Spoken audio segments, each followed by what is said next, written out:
guys, how's it going? We are going to start a bunch of seeds here in the greenhouse today. We've got 19 different varieties. Look at all of these just lined up here, ready to go. We're between 6 and 7 weeks away from our average last frost date, so all of these types right here are those that want to be started anywhere between the 4 to 7 week before your average last frost date window. So we'll be a little bit ahead with some of them and right on time with others. So let's run through the varieties quick. The first category we have here is Feverfew, which I love to have this one in the garden for filler flowers. They're just amazing. They produce really well and they're just dainty and really sweet.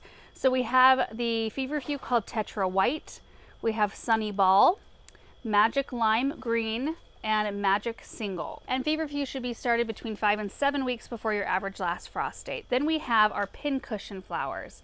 And I'm only starting 3 varieties this year. I typically start more than that, but these 2 right here are the 2 I use the most. They're actually perennial. The Fama White and Fama Deep Blue. They're amazing, amazing plants. And then we have the Morgana as well. The Morgana is kind of a creamy brown color. So I don't know, I bought it because I thought it looked interesting. We'll see if I actually use it. I think it'll look really pretty mixing it in with some of those like smoky pinks, something like that.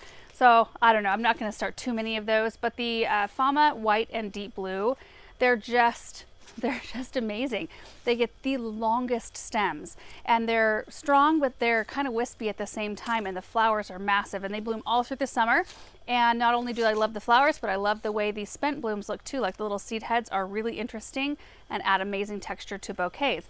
These need to be started 6 to 8 weeks before last frost. Then I've got 5 different varieties of Status. We've got Seeker Purple, Forever Silver, Yellow, Pale Blue, and Forever Happy. So these should be started right about 8 weeks before your average last frost date. So I'm a little tiny bit behind on these, but we'll be all right. I think that's a nice representation of colors, and I don't need a lot of these. They're really amazing plants. I don't use a tremendous amount, but I like to have them, especially if you want to do any kind of dried flower arranging. They're amazing for that. And then another 6 to 8 weeker, we have the Tall Blue Planet Ageratum, which I started Ageratum from seed, not this specific variety, but I started Ageratum last spring for the very first time. And it was just amazing. I put it in a container with geraniums and super bells, and it just produced so much color, and it added just kind of that little whimsy touch because it's got a really unique shaped bloom. And then we've got just 1 variety of stock, the absolute best variety of stock I have ever grown. In fact, I've got other stock seeds, but I'm not gonna even grow them this year. I just want this one out there because it's the only one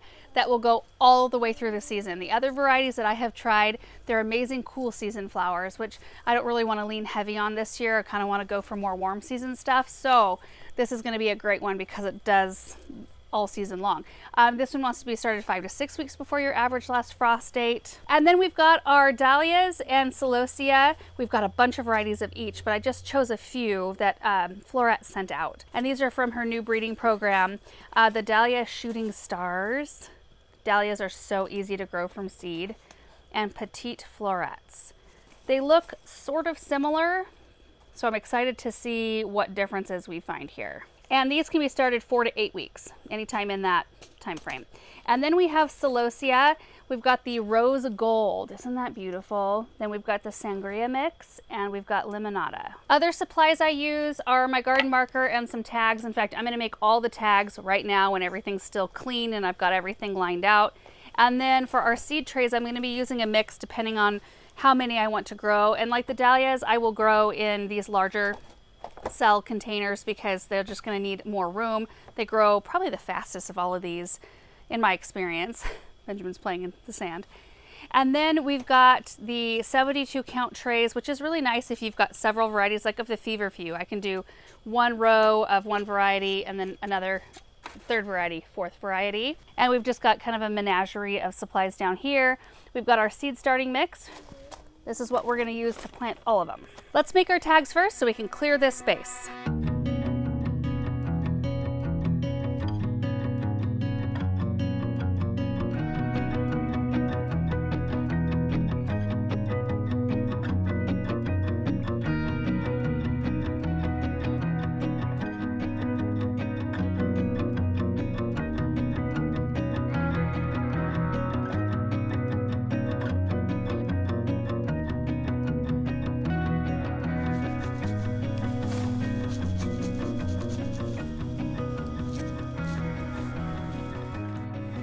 Okay, tags are ready, and so is our soil. So I emptied out one of the bags of seed starter mix in here. I already had some in here as well.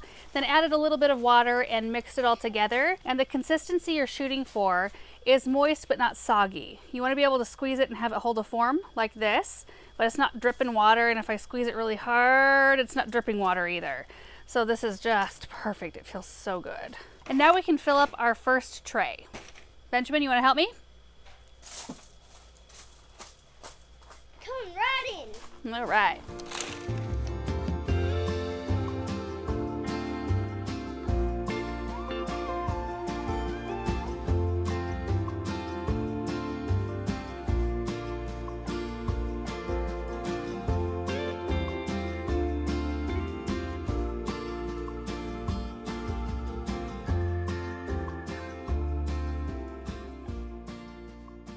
Okay, we've got our first couple of trays filled up, and I just make sure that it's gently packed in. You don't want it to be too tight in there, but with our dahlias, we're going to want to plant those 1/4 of an inch deep. So I'm just going to go through and make little wells here with my finger, like this. I'm just going to do 12 of each variety, so it'll fill up this one tray. So we'll do petite florets in the front and shooting stars in the back. And then for our Feverfew, these need light in order to germinate. It says just to gently press the seed to the top of the soil. So that's what we will do. And you can use vermiculite, a light layer of it on the very top of the seed tray if you'd like to do that. That won't hurt it at all, and it will still allow enough light in for the seed to germinate.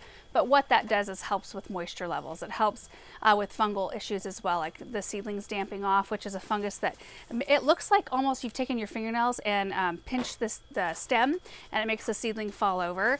So it helps avoid those sorts of things. But I am currently out of vermiculite. I need to go get some. I keep forgetting. So today we're just going to go without. We'll do magic lime here, and then sunny ball, magic single, and tetra white. So these will just put one in every hole. You could do 2 if you wanted to, but honestly, I don't care if not all 12 come up because I don't need 12 of each plant. I'm gonna have to find new homes for some of them anyway. So once all the seeds are in, then I just kind of push it down in that little well and cover over. Super simple. So that half's done. We'll do the exact same thing for the front half of the dahlias. Let's take a look at the Feverfew real quick. Oh boy. These are itty bitty seeds. So I'm going to attempt to get just a couple of seeds in each cell.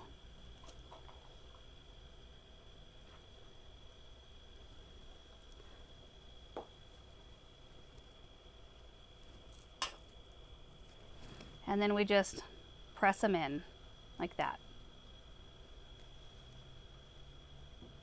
Be careful though, because if you get your finger wet along the way, it might pick up seeds and move them from one cell to the other. And we're just going to continue on with all the rest of the varieties in the same way. Fill our trays, and then we just follow the instructions on the back of the packet.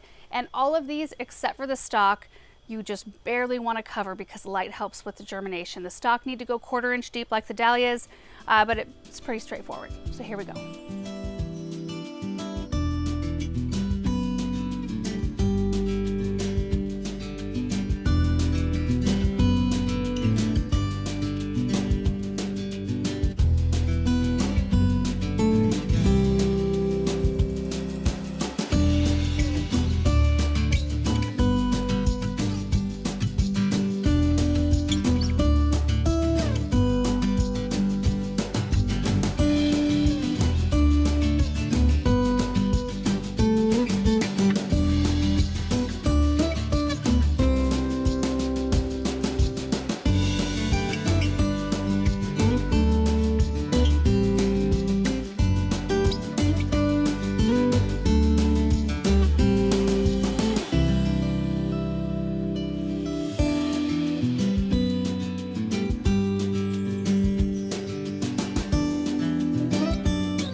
are all done. 7 new flats of plants today. I'm so excited. We need to use our mister to water them in. And even though the soil has been pre-moistened, by misting them, it helps settle all that soil, helps settle the seeds into their spot. And using a mister is better than using like a hose or a watering can because it's a lot more gentle. That way the seeds don't dislodge and move around on you.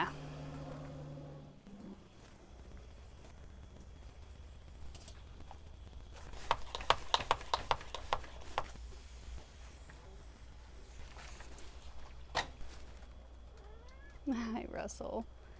Okay, now we're going to put some humidity domes over the top of them.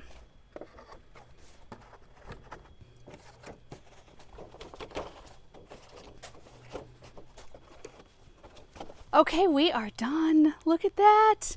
So these domes will help keep moisture in because especially with the seeds that are at the very top of the soil, those could dry out really fast, and if they dry out, then you'll lose your germination. So the domes will help keep enough moisture in so you don't have to water them, 24/7.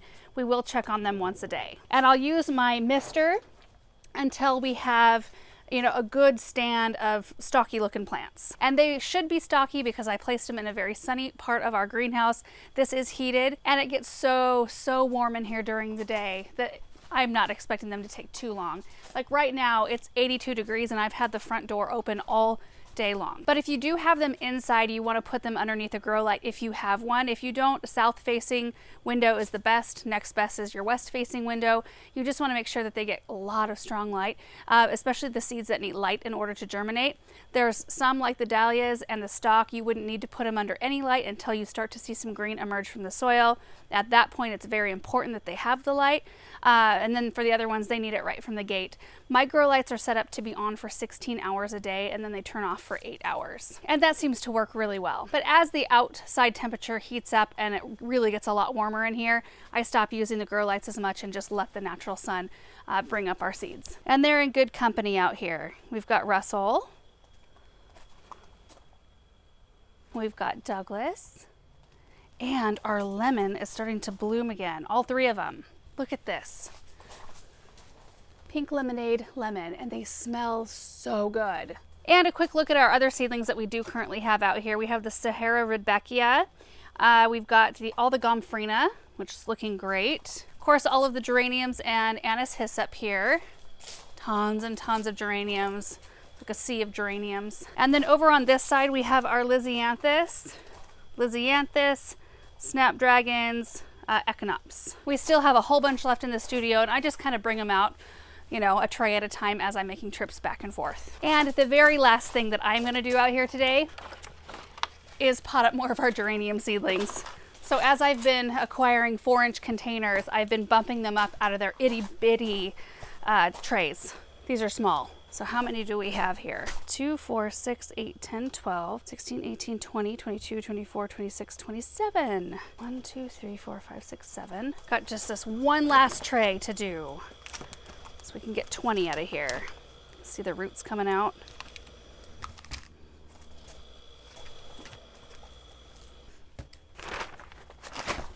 And I usually just use whatever soil's left in my tray, which is a little bit of that pre-moistened seed starting mix and regular potting soil.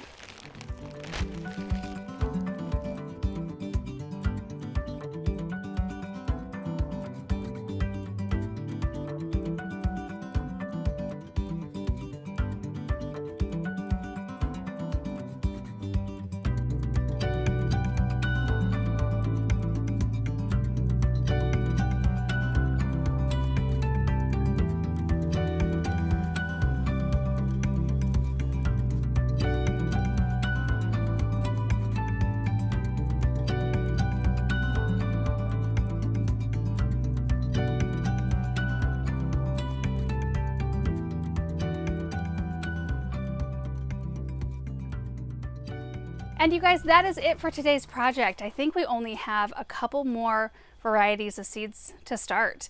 I think we're getting close to the end here. It's just amazing, and I'm loving every single second of it. And I hope you're having a great day, and we will see you in the next video. Bye.